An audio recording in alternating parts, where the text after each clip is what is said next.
अज़रा बेगम ने कमाल कर दिया, सबके छक्के छुड़ा के रख दिए हैं क्योंकि जैसे ही आप देखेंगे कि ये औरत यानी कि बुब्बू बेगम देखती है कि अरे मेरे मुकाबिल में आके अज़रा खड़ी हो गई, तो देख के काफ़ी हैरान परेशान होती है। और दूसरी तरफ जो कि अपने आप को सायरा काफ़ी चालाक समझ रही होती है और समझ रही होती है कि वो सारी दुनिया फतह कर लेगी और सब कुछ ठीक हो जाएगा। अरे भाई वही करना जो तो तुमने जो यानी कि बेईमानी के साथ हथियाया, इसके अलावा और कुछ भी नहीं कर सकती। यानी पराई चीज ज्यादा देर आपके पास नहीं रहती, ऐसा ही कुछ हाल इन लोगों का होने वाला है, बल्कि हो चुका है तकरीबन। अजरा कहती है कि देखो भाई सारा हाल आपके सामने है, काश आप लोग हमारे साथ सही तरीके से चलते तो सारे माजरे ठीक रहते, लेकिन आप लोगों ने अपने ही पाँव पे खुद ही कुल्हाड़ी मार दी है। अब मैं कुछ भी नहीं कर सकती। जिस पर आप देखेंगे कि पुप्पो बेगम तरले पे उतर आती है और कहती है अरे देखो जरा यानी कि मैं तुम्हारे तरले करती हूँ, तुम्हारे आगे हाथ जोड़ती हूँ, ये मसले ऐसे भी सुलझाए जा सकते हैं, हमारे तो रिश्तेदारी का मसला है, हम तो रिश्तेदार हैं, आखिर ऐसा कैसे कर सकती हो तुम हमारे साथ। जिस पर अजरा कहती है कि मुझे बाप की चिकनी चुपड़ी बातों का कोई भी असर नहीं है और ना ही मैं असर लेने वाली हूँ, बात तो साफ और तय है। अब कुछ भी नहीं हो सकता, ना ही कोई कंप्रोमाइज हो सकता है और ना ही कुछ और हो सकता है, इसलिए इन सब बातों को करने का तो अब कोई फायदा ही नहीं, कोई जवाब ही नहीं है। आसमा कहती है आप बिल्कुल ठीक कह रही हैं, क्योंकि आप लोगों ने जो कुछ किया है आप लोगों को लेने के देने ही पड़ने थे, यानी कि आपका अपना कुछ भी नहीं था। इस पर पप्पू बेगम कहती है अरे भाई तुम्हें तो जुबान ही नहीं थी, आखिर तुम्हें इतनी बड़ी जुबान कैसे लगी, तुम तो वजरा की बोली बोलने लग गई हो, मुझे तो समझ ही नहीं आ रही कि आखिर तुम लोग क्या कर रहे हो।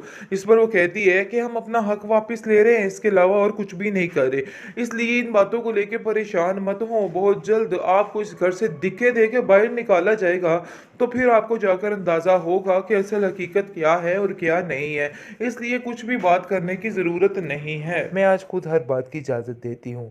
लेकिन नजरा कहती है तुम कैसी बातें कर रही हो, तुम्हारा दिमाग तो नहीं खराब हो गया?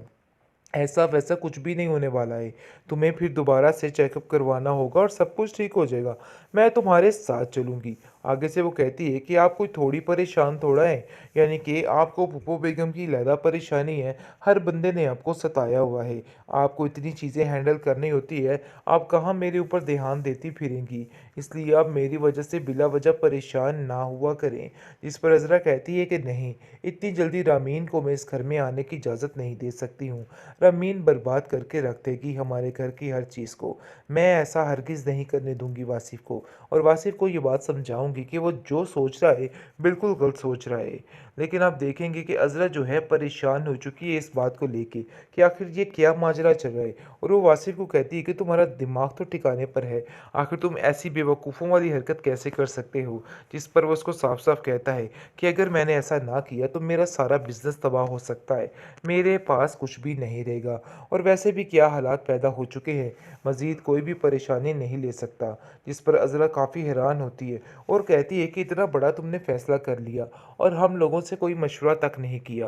अरे मुझे तो हैरत हो रही है कि तुम ऐसा कैसे कर सकते हो, बल्कि ऐसा सोच भी कैसे सकते हो। जिस पर वो कहता है कि मैंने फैसला कर लिया है, बस इससे आगे मैं नहीं जा सकता, क्योंकि ये फैसला अटल है और ऐसा ही होकर रहेगा। लेकिन वो कहती है कि मैं फ़रत के साथ इस तरह से धोखा नहीं होने दूंगी।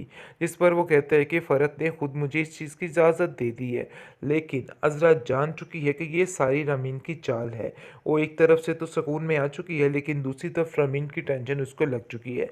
अब वो इस मकसद के लिए कुछ ना कुछ करती रहेगी और बहुत जल्द सबको बता देगी कि जो कुछ हो रहा है सब कुछ गलत हो रहा है, ऐसा नहीं होना चाहिए था, रमीन को वासिफ की ज़िंदगी से निकाल कर ही दम लेगी।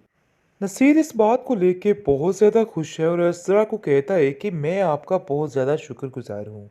जिस पर वो कहती है अरे इन सब बातों में मेरी क्या औकात, मैंने तो ऐसा कुछ भी नहीं किया, मैं तो सिर्फ जमाल के साथ किए हुए वादे को निभाने की कोशिश कर रही हूँ, उम्मीद है कि उसमें कामयाब हो जाऊंगी। लेकिन बड़े ही अच्छे तरीके से कामयाबी हासिल कर रही है अज़रा चैम्पियन, क्योंकि अज़रा को पता है कि कहाँ सी चोट किसी को कहाँ पे लगानी है, वो पुरानी माहिर है इन सब चीज़ों की। जिस पर वसमा को कहती है कि लो फिर मान गई ना तुम मुझे, देखा मैंने किस तरीके से इन लोगों को उलझा के रख दिया, अब जाकर इन लोगों को समझ आएगी कि क्या करना है और क्या नहीं। आप देखेंगे कि जैसे ही वो जाती है पुप्पो बेगम के घर और जाके कहती है कि ये मामला ठहरे, जिस पर वो कहती है कि अरे अज़रा तुम तो गुस्सा ही खा गई, आखिर कैसी बातें कर रही हो, देखो, मसलों को प्यार से सुलझाया जा सकता है, इसलिए ज़्यादा परेशान होने की ज़रूरत नहीं है। जिस पर अज़रा कहती है, कल तक हम भी यही बात कर रहे थे, लेकिन आपको ये बात समझ नहीं आ रही थी। आप एक ही बात को दबा के लेके जा रही थी। देख लीजिए, अब हम भी वही मोड़ पे खड़े हैं। बस मैंने आपको समझा दिया कि अब आप फटाफट से हर चीज़ को भूल जाइए और समझ लीजिए कि कैसे पासा पलटना है और क्या नहीं करना है। जिस पर अस्मा कहती है कि बहुत हो गया आपका तमाशा, बहुत रुलाया आपने हमें, बहुत तकलीफ़ें दी हैं, लेकिन मज़ीद अब ऐसा कुछ नहीं। जिस पर पप्पू बेगम कहती है, कैसी बातें कर रही हो तुम? मुझे तो समझ ही नहीं आ रही कि आखिर तुम जैसी गूंगी के मुंह में भी ज़ुबान लग गई है।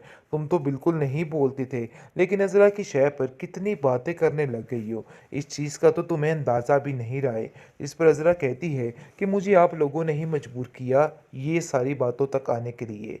लेकिन दूसरी तरफ फ़रत काफ़ी ज़्यादा परेशान हो चुकी है और फ़रत ने अपने मुंह से खुद इस चीज़ का इजहार कर दिया है और वासिफ़ को साफ साफ कह दिया, अरे भाई अपनी मर्ज़ी कीजिए, मैं आज खुद हर बात की इजाज़त देती हूँ। लेकिन नज़रा कहती है, तुम कैसी बातें कर रही हो? तुम्हारा दिमाग तो नहीं ख़राब हो गया? ऐसा-वैसा कुछ भी नहीं होने वाला है। तुम्हें फिर दोबारा से चेकअप करवाना होगा और सब कुछ ठीक हो जाएगा।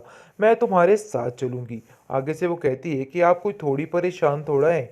यानी कि आपको पुप्पो बेगम की लैदा परेशानी है। हर बंदे ने आपको सताया हुआ है।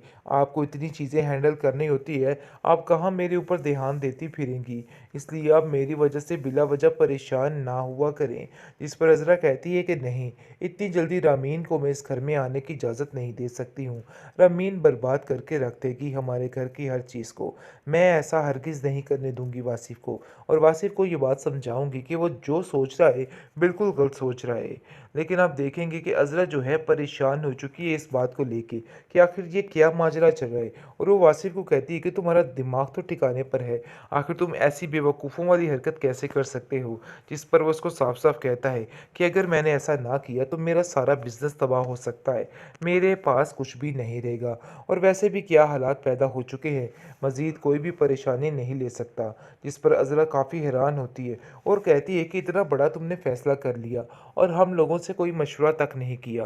अरे मुझे तो हैरत हो रही है कि तुम ऐसा कैसे कर सकते हो, बल्कि ऐसा सोच भी कैसे सकते हो। जिस पर वो कहता है कि मैंने फ़ैसला कर लिया है, बस इससे आगे मैं नहीं जा सकता, क्योंकि ये फ़ैसला अटल है और ऐसा ही होकर रहेगा। लेकिन वो कहती है कि मैं फ़रत के साथ इस तरह से धोखा नहीं होने दूँगी। जिस पर वो कहता है कि फ़रत ने खुद मुझे इस चीज़ की इजाज़त दे दी है। लेकिन अज़रा जान चुकी है कि ये सारी रमीन की चाल है।